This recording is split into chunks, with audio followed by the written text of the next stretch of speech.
What's up, you guys? Thank you for clicking on this video. So as you can tell by the title, another kind of controversial topic. This is a channel where I just talk about whatever I want to talk about with the Transformers community and the franchise, and frankly, issues that should be talked about more because these are just straight facts, and it's been a problem in the community basically since Beast Wars. I've talked to a lot of people over the years that have been on the Transformers online community and message boards since the 90s and since Beast Wars came out.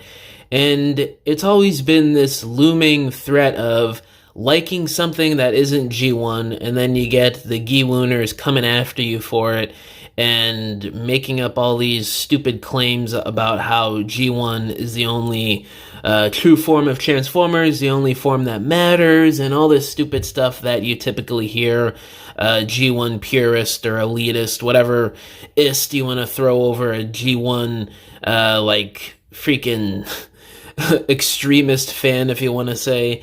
And looking at what happened with Beast Wars, it's probably the most commonly known and most well-documented form of what these radical G1 fans do in the Transformers fandom, along with what happened when the Bayverse first came around, and basically ever since then with any live-action film. The only one where the G1ers were happy, dun dun dun, probably not surprising to say, but the Bumblebee movie. That was like where all the unified fans came together and were just, this is a great movie. I was like that at first when it first came out, obviously hot off the heels of The Last Night, but over time it's like, okay, this movie's good, but I really don't see the crazy hype for this. It's a little boring, and most of the movie, I'd say like 70-80% of the movie is human stuff.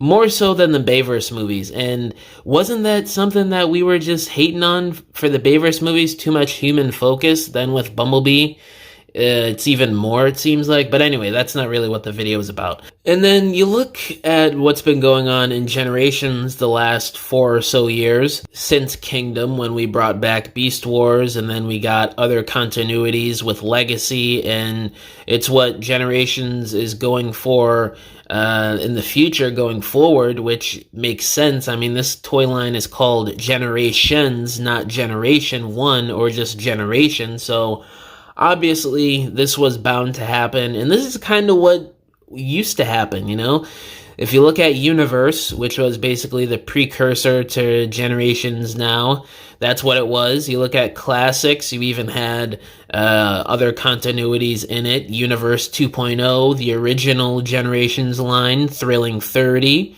And then you get to around the Prime Wars trilogy, and sure, it's like IDW G1, but it's still all G1 stuff, When we got that resurgence of other continuities a few years ago, there were a lot of G1ers online that were like, oh, this is trash. I don't care about this. Hasbro's going to be saving, or I'm going to be saving so much money, and Hasbro's going to be losing so much money.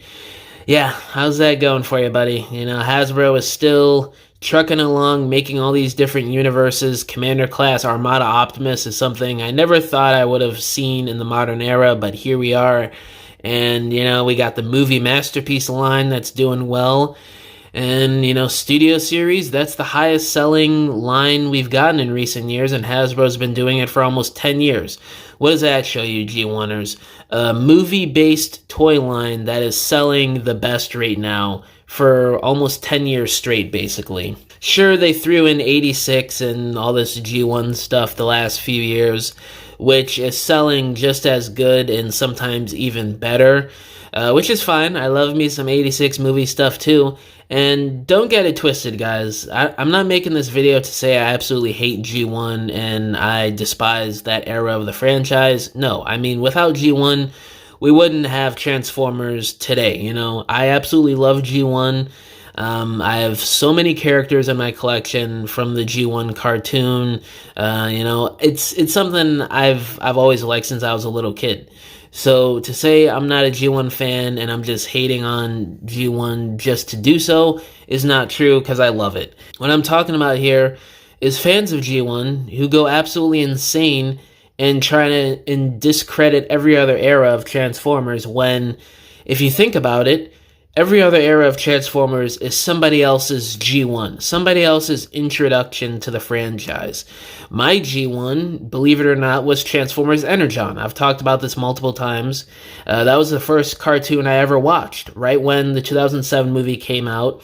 Well, technically, my G1 is the 2007 movie, but in terms of my first cartoon, it was Energon. So I saw the 2007 movie, then like a few weeks later or whatever, because of my love for Transformers after that, I got the Energon DVD at Walmart. It was on sale or whatever, and I got the first like 6-7 episodes of season 1, and I loved that as a kid. So and people trying to discredit Energon, that's a big slap in the face to people like me who, you know, it was the first cartoon that you watched for Transformers. And then after that, I watched Animated when it first came out in December of 2007, and I've been a fan ever since, and here we are today. So, like, my exposure to G1 wasn't until like 2009 when I saw the 86 movie. I rented it at Family Video as a little kid, and I saw it.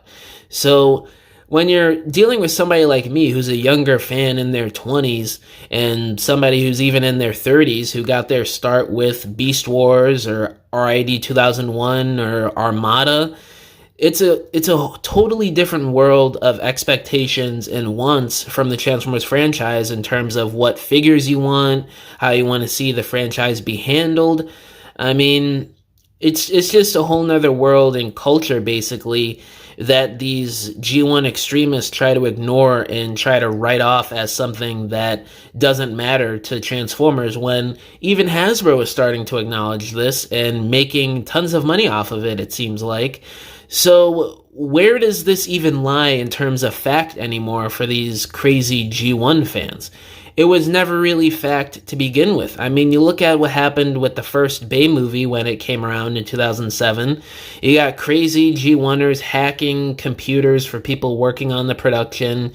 You got people harassing and sending death threats to Michael Bay and all these other people who worked on the movie, harassing people over the designs, which I honestly never really found an issue with the designs. I know a lot of fans out there do, and especially the G1 fans, but honestly, guys, I really don't know what you were expecting all the way back in 2007. I mean, this is pre-MCU, pre-basically everything we have today. So it was bound to be different from the source material. And even when you're looking at a lot of characters, it's really not all that different. They still have a lot of their key features that make them Optimus, make them Megatron, Starscream, Jazz, Bumblebee, you know, Ratchet being a medical vehicle. So all these things that these G1 extremists just take to the absolute max and just make it something that it really isn't to begin with, and trying to say that nothing else matters in Transformers and these fans don't matter, these figures getting made from Hasbro don't matter,